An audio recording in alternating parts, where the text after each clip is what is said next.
Hello friends, మనం రోజు చక్కెర రూపంలో ఎందుకు పనికిరాని ఒక విషపూరిత రసాయనాన్ని తింటున్నామని మీలో ఎంతమందికి తెలుసు?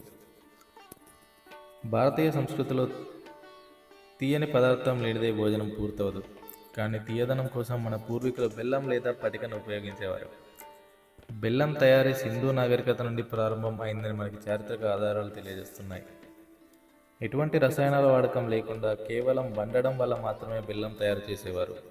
క్రీస్తుపురం 400 సంవత్సరంలో గుప్తుల కాలంలో చెరుకు రసానికి కొన్ని రసాయనాలను కలిపి పటికను తయారు చేశారు.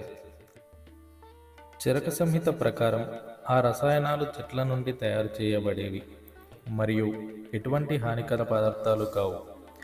కానీ ఎప్పుడైతే బ్రిటిష్ వారు మన దేశంలో అడుగుపెట్టారో ఈ పటికని ఇంగ్లాండ్కి తరలించి సల్ఫర్ డయాక్సైడ్ మరియు కాల్షియం హైడ్రాక్సైడ్ వంటి ఆధునిక రసాయనాలతో శుద్ధి చేసి మళ్ళీ మన దేశంలోనే అమ్మేవారు.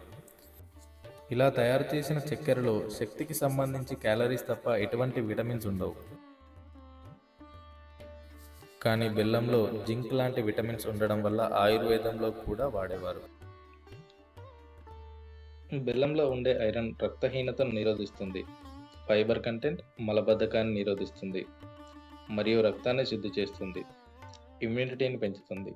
చక్కెర తినడం వల్ల ఇన్స్టంట్ ఎనర్జీ స్పైక్స్ వచ్చినప్పటికీ కాసేపటి తర్వాత మనిషి బలహీనపడతాడు. కానీ బెల్లం స్లోగా డైజెషన్ అవ్వడం వల్ల శరీరానికి కావలసిన శక్తిని అందిస్తుంది. ఇప్పుడున్న లైఫ్ స్టైల్లో షుగర్ తినడం వల్ల ఒబేసిటీ మరియు చక్కెర వ్యాధులు చాలామందికి వస్తున్నాయి. బెల్లం వాడకం వల్ల మీకు తెలిసిన ఉపయోగాలు ఏమైనా ఉంటే ప్లీజ్ కామెంట్. మన సాంప్రదాయ వంటకాలలో ఉండే ఆయుర్వేద గుణాలను తెలియజేసే ఒక చిన్న ప్రయత్నమే తెలుగు ఫుడ్ ప్యాక్.